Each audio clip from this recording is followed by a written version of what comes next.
O nome é o elemento na vida do ser humano que é considerado de grande importância. Ser chamado pelo nome é prazeroso. Temos tanto zelo com o nosso nome que até mesmo ficamos decepcionados quando escrevem ou pronunciam ele de forma errada. Você já percebeu que na oração do Pai Nosso, nós também declaramos a frase "santificado seja o teu nome"? Essa expressão pode nos ensinar uma grande lição e é ela que precisamos aprender e jamais esquecer quando estamos falando com Deus. O nome dele é santo. Não é qualquer nome que você chama quando ora. É o poderoso nome do Deus do céu, o Senhor de nossa vida.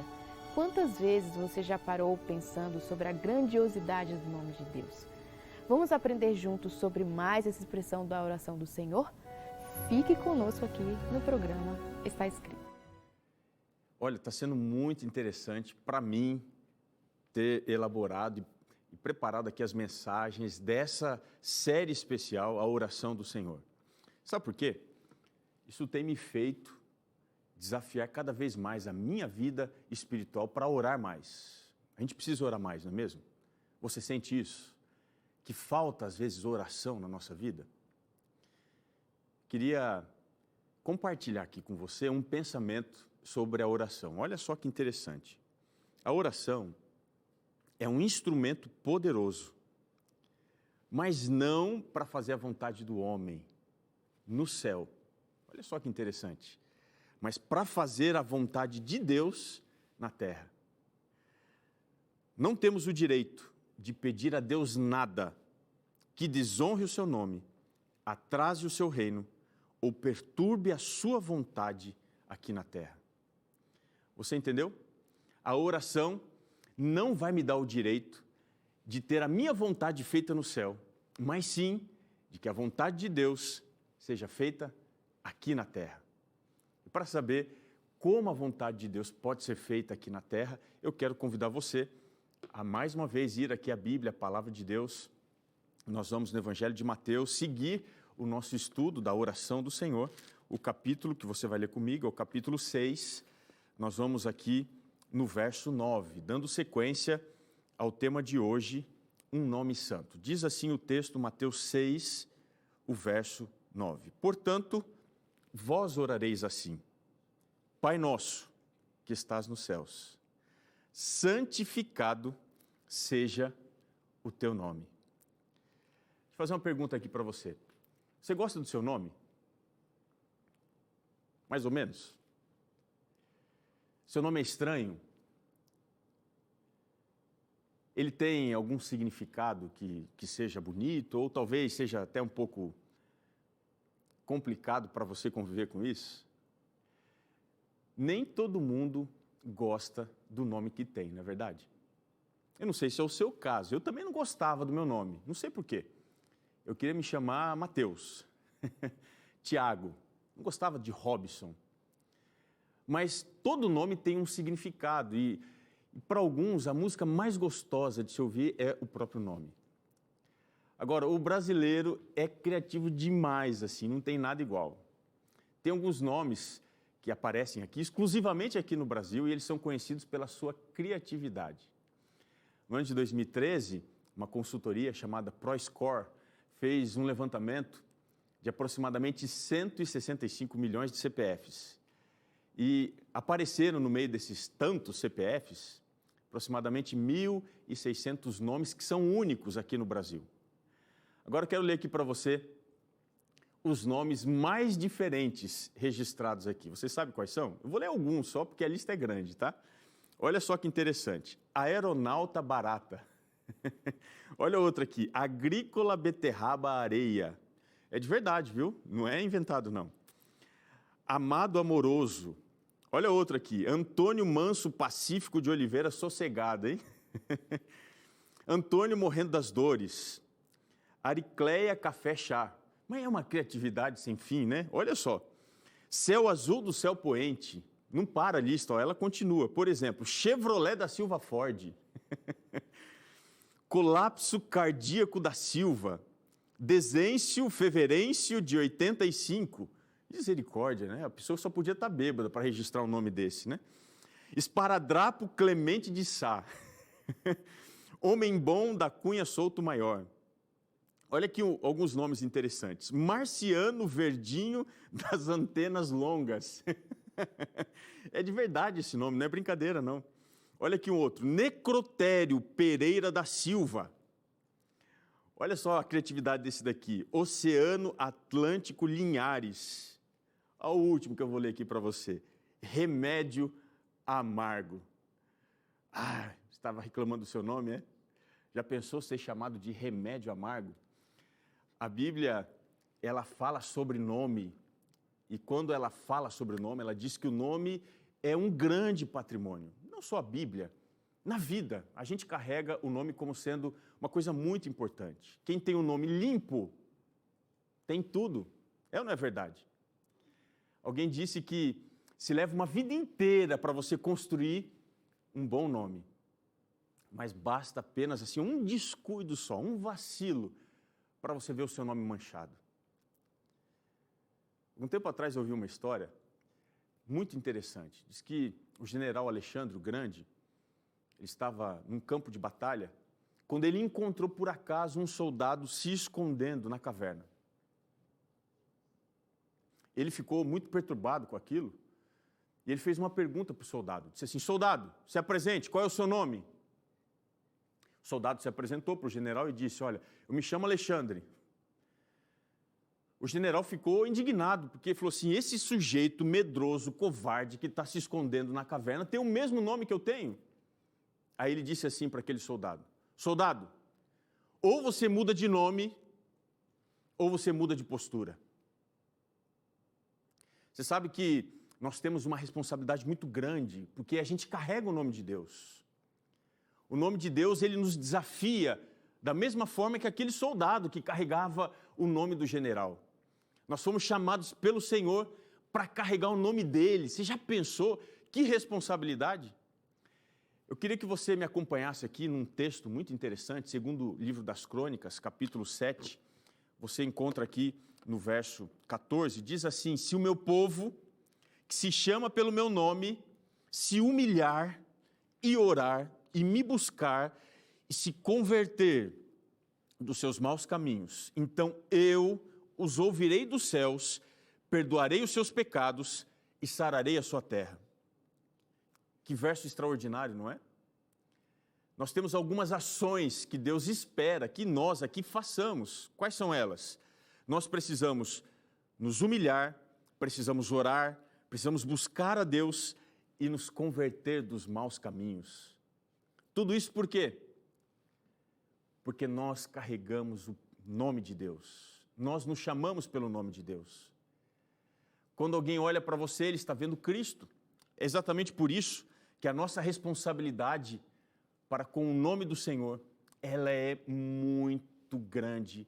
Ela deve definir as minhas posturas, as minhas prioridades.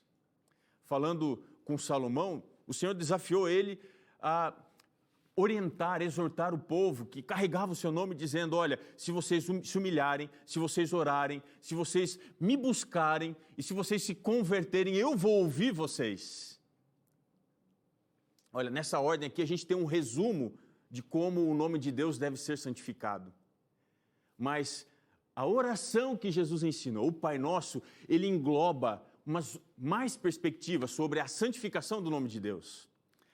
O nome de Deus, ele deve ser santificado, de acordo com a oração, de uma forma passiva.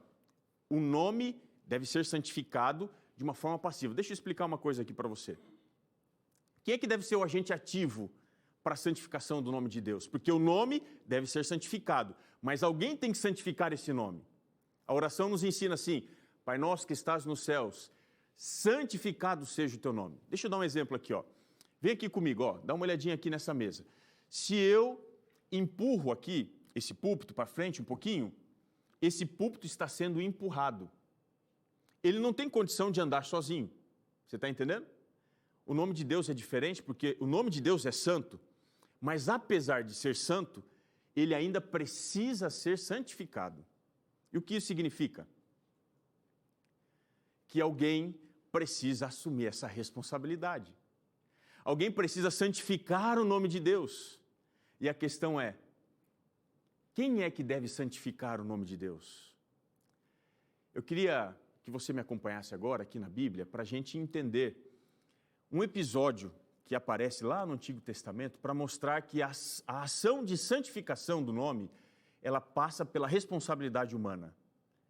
Ou seja, o homem tem uma responsabilidade diante da santificação do nome de Deus. Eu queria que você me acompanhasse, por gentileza, lá no livro do profeta Isaías, se você puder me acompanhar, o capítulo é o 6. Eu quero ler com você a partir do verso 1. Isaías 6, a partir do verso 1. Diz assim: No ano da morte do rei Uzias, eu vi o Senhor assentado sobre um alto e sublime trono, e as abas das suas vestes enchiam o templo.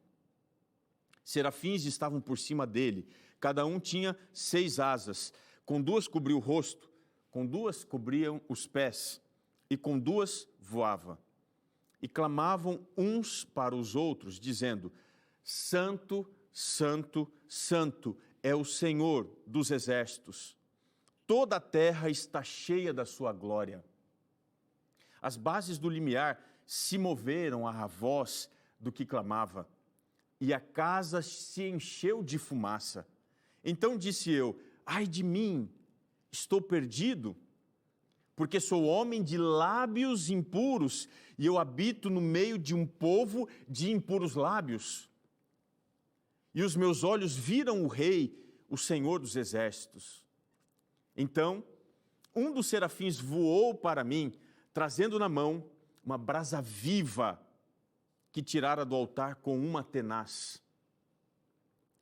E o verso 7. E com a brasa, tocou a minha boca e disse: eis que ela tocou os teus lábios. A tua iniquidade foi tirada e perdoado o teu pecado. Verso 8. Depois disto ouvi a voz do Senhor que dizia: a quem enviarei? E quem há de ir por nós? Disse eu: eis-me aqui, envia-me a mim. Uau, que tremendo esse momento, hein? Eu daria tudo que eu tenho, que é pouca coisa, para viver essa experiência aqui do profeta Isaías. Você também gostaria de ver a glória de Deus? Mas vamos entender algumas coisas sobre a glória de Deus. Primeira coisa, nós precisamos entender aqui uma lição muito importante. Existem aqui algumas lições pelas quais nós, eu e você, nós aqui temos que santificar o nome de Deus. Vamos tentar entender isso. A primeira, a santificação do nome de Deus passa por uma contemplação da glória do Senhor. Aqui no verso 1, eu vi o Senhor assentado sobre um alto e sublime trono. Preste atenção, hein?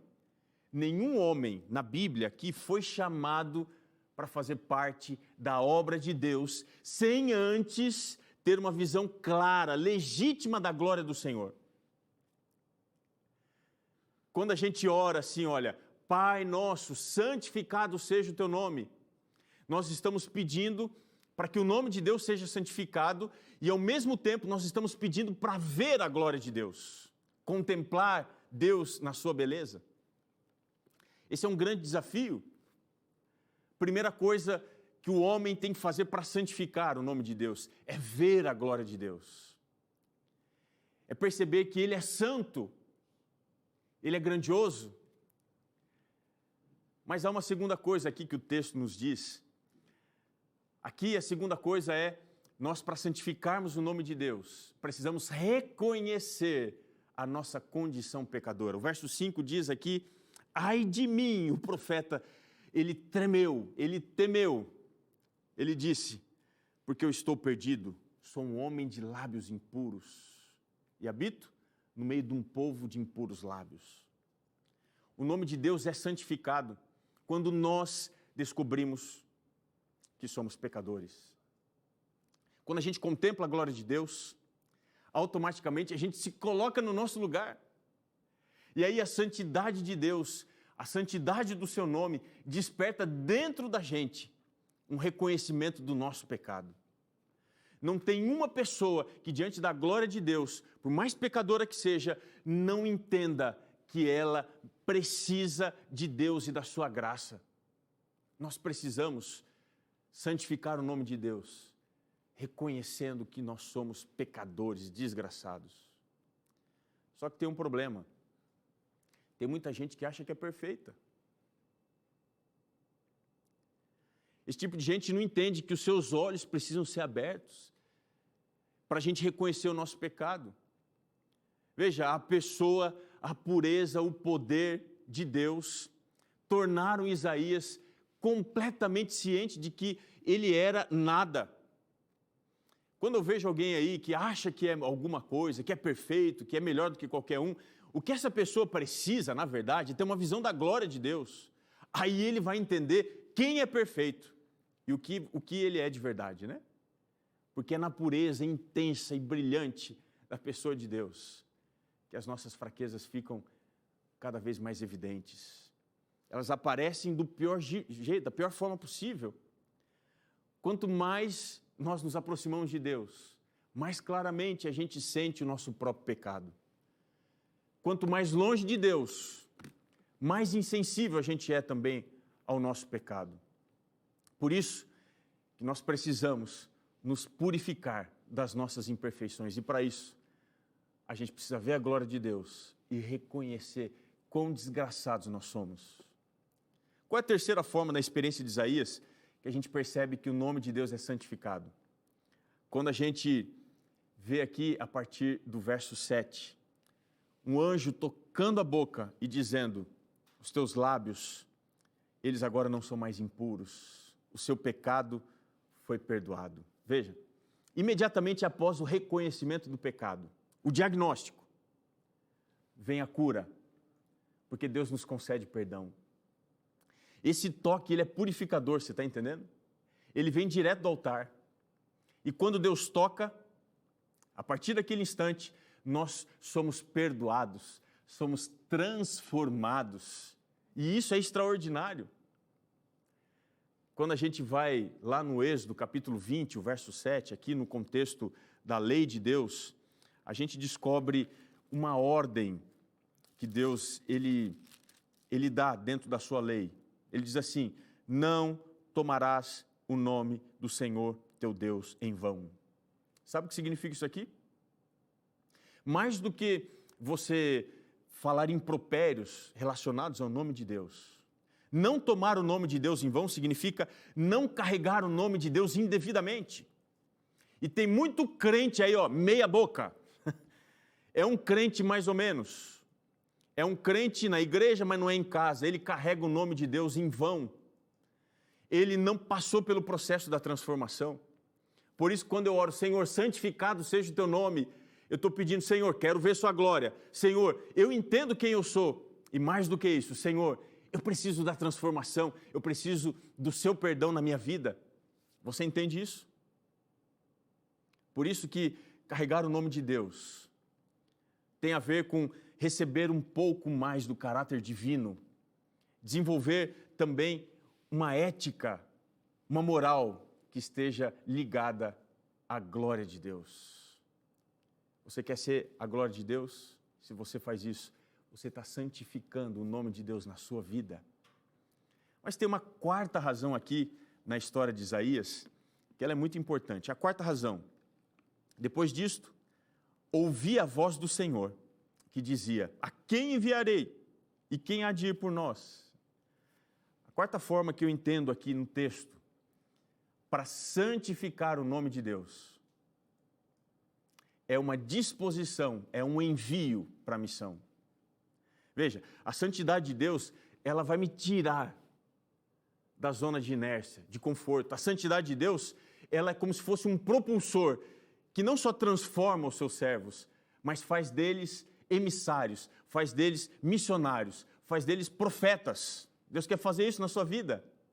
Quem ora assim: Senhor, que o seu nome seja santificado, ele está pedindo assim: Senhor, me desafie, pode me enviar, eu vou no seu nome, eu vou fazer o que o Senhor precisa que seja feito.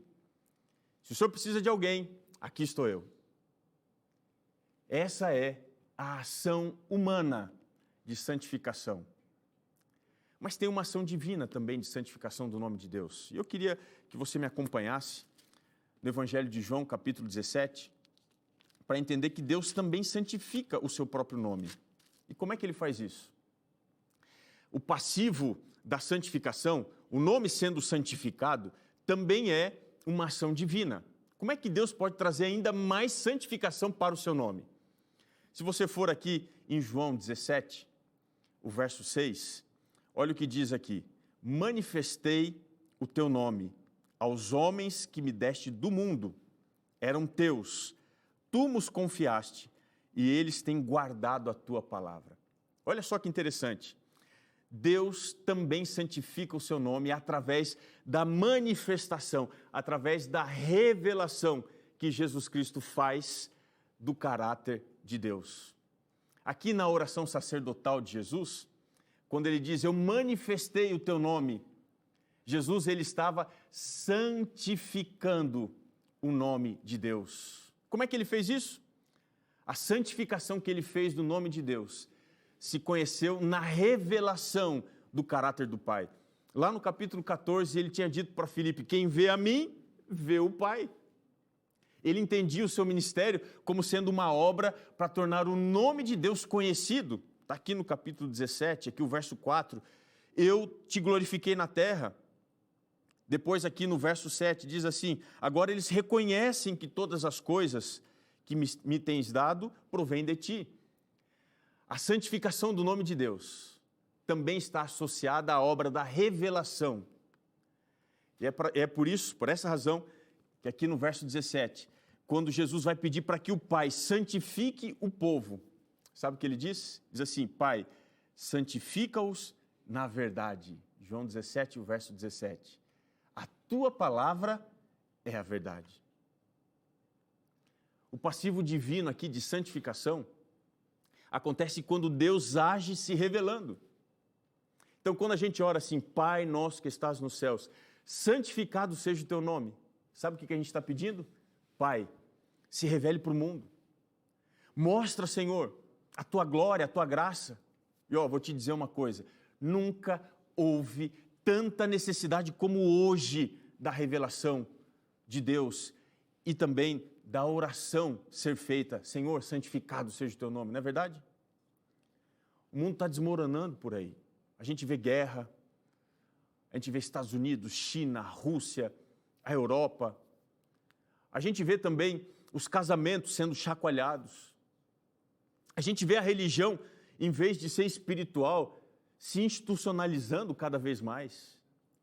Os problemas vão se multiplicando e hoje, mais do que nunca, a gente precisa orar, Senhor, santificado seja o teu nome, Senhor, se revele. Senhor, se dê a conhecer, se revele às pessoas, se revele aos governos, se revele para as igrejas, se revele nas famílias. A gente tem que clamar a Deus dizendo assim, Senhor, que Jesus, que o Espírito se revelem cada vez mais para tirar as pessoas da miséria, da desgraça onde elas estão e sejam finalmente levadas à santificação através da palavra de Deus. Por isso que a gente tem que orar a oração do Pai Nosso. Mas não para aí não. Tem uma terceira razão. Deus, no livro do profeta Ezequiel, também mostra que há uma santificação que Deus faz do seu nome ao longo da história. Porque a santidade também deve ser percebida numa ação exclusiva de Deus. O que Deus faz? Ezequiel, dá uma olhadinha comigo. Capítulo 36. Olha o que diz aqui o verso 23. Ezequiel 36, o verso 23. Deus diz assim, vindicarei a santidade do meu grande nome, que foi profanado entre as nações, o qual profanastes no meio delas. As nações saberão que eu sou o Senhor, diz o Senhor Deus, quando eu vindicar a minha santidade perante elas. Você percebe que Deus diz assim, eu vou vindicar a minha santidade perante as nações.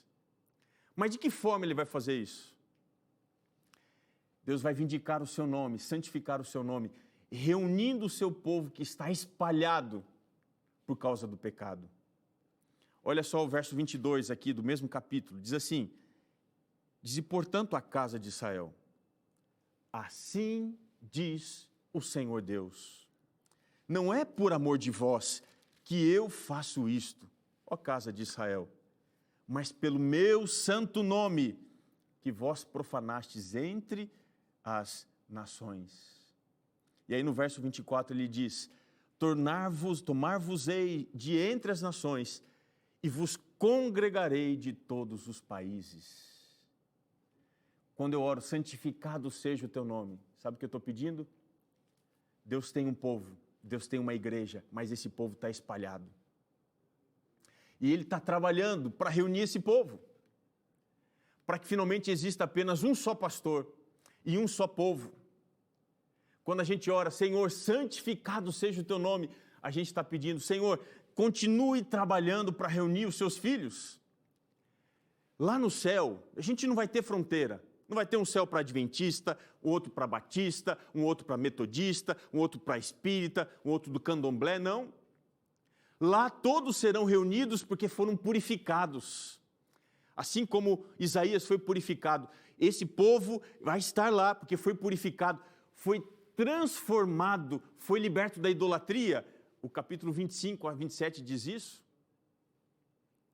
O povo de Deus, finalmente, vai abraçar toda a verdade e o Senhor vai conduzir esse povo para a eternidade.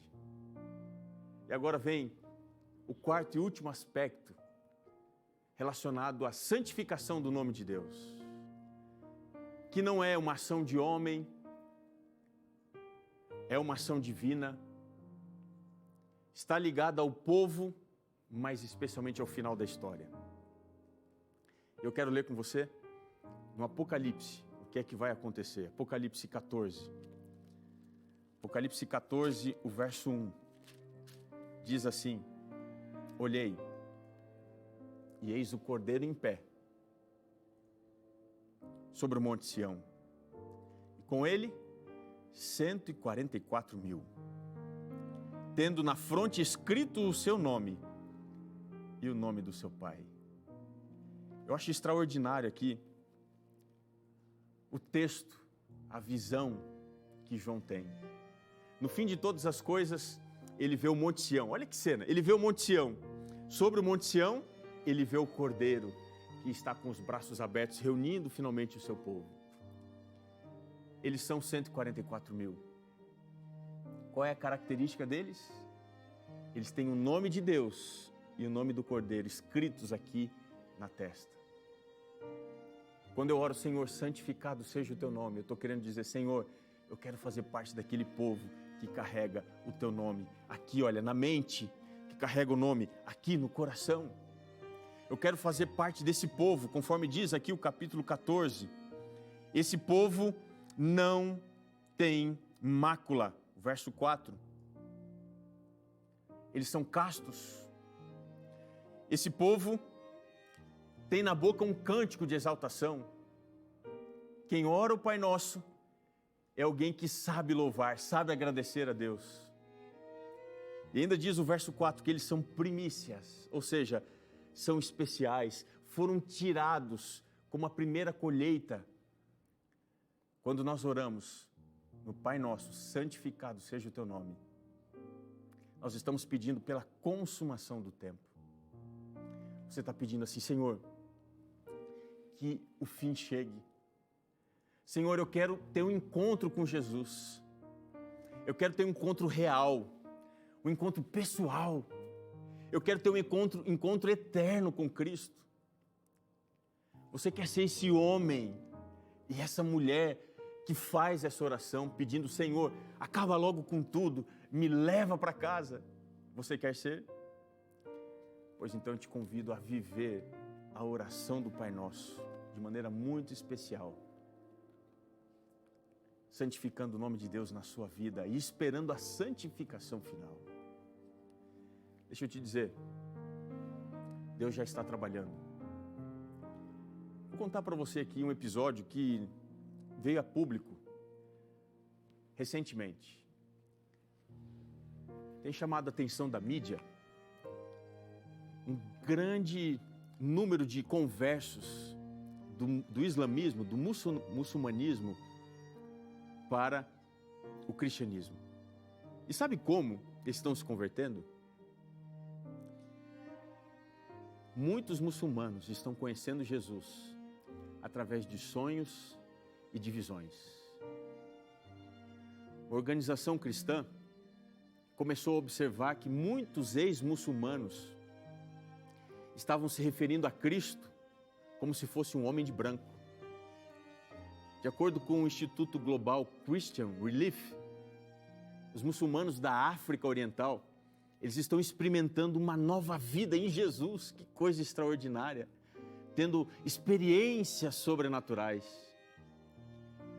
Na reportagem que eu li, eles contaram a história de um sujeito chamado Negashi, um muçulmano devoto, radical, ele diz.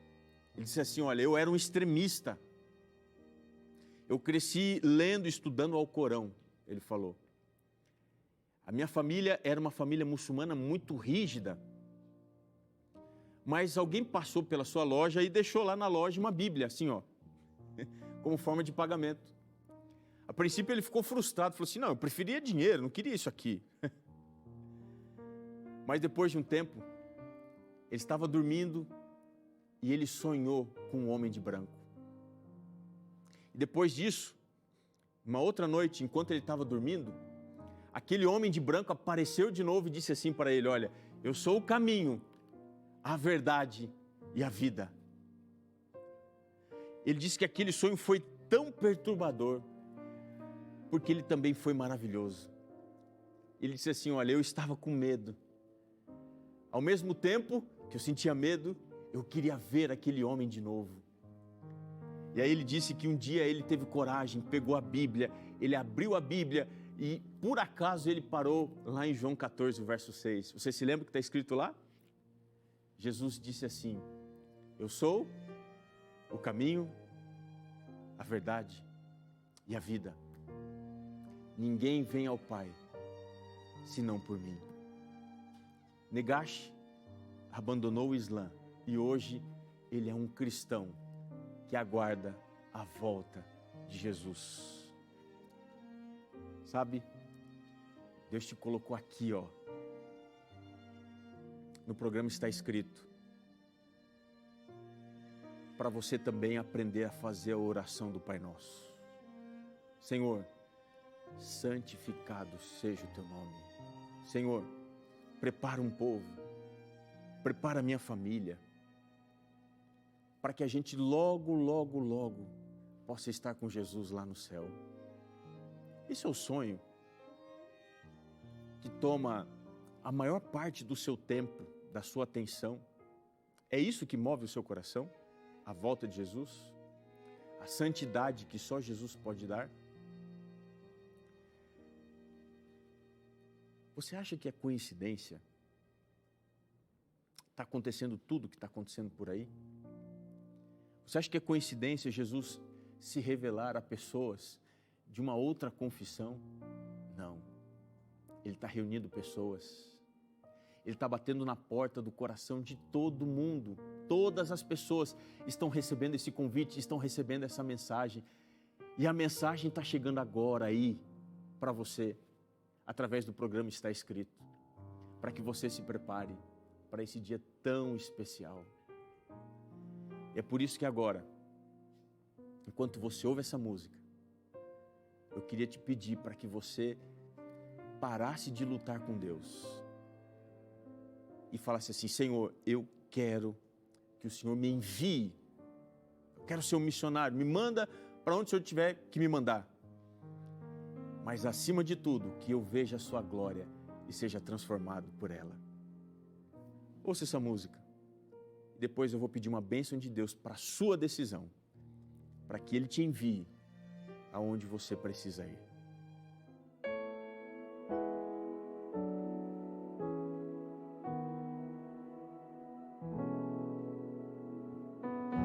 Muitos vieram para ver aquele homem galileu. Não havia explicação para um carpinteiro ter tanto louvor da multidão. multidão.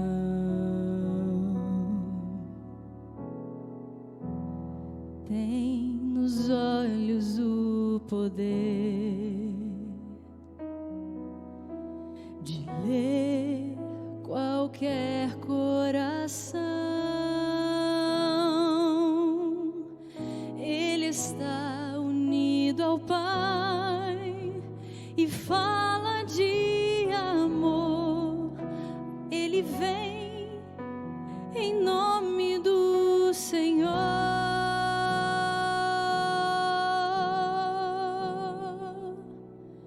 Há poder em teu nome, Jesus.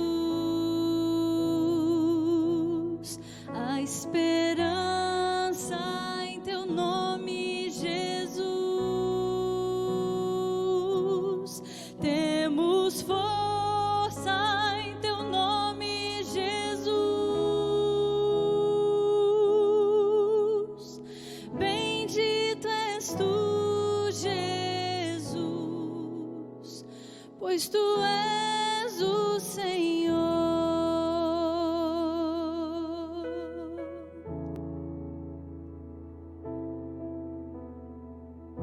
Quando nos vêm desilusões e a nossa vida se desfaz, mesmo em meio a tanta dor, ainda existe a paz, crendo no nome do Senhor,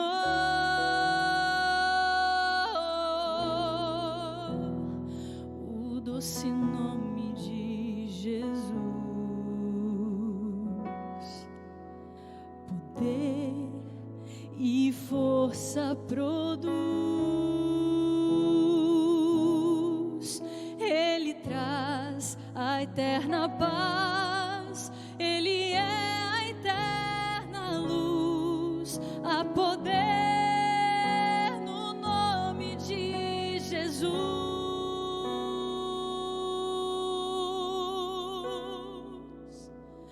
Há poder em teu nome, Jesus. Há esperança em teu nome, Jesus. Temos força em teu nome, Jesus. Bendito és tu, Jesus, pois tu és o Senhor. Teu nome será louvado para sempre. Criador, Redentor e Rei.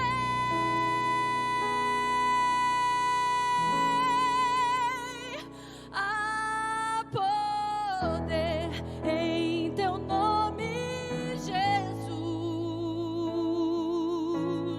Há esperança em teu nome, Jesus.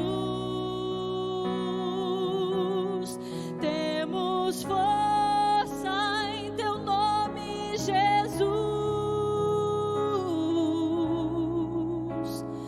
Bendito és tu, Jesus, pois tu és o Senhor.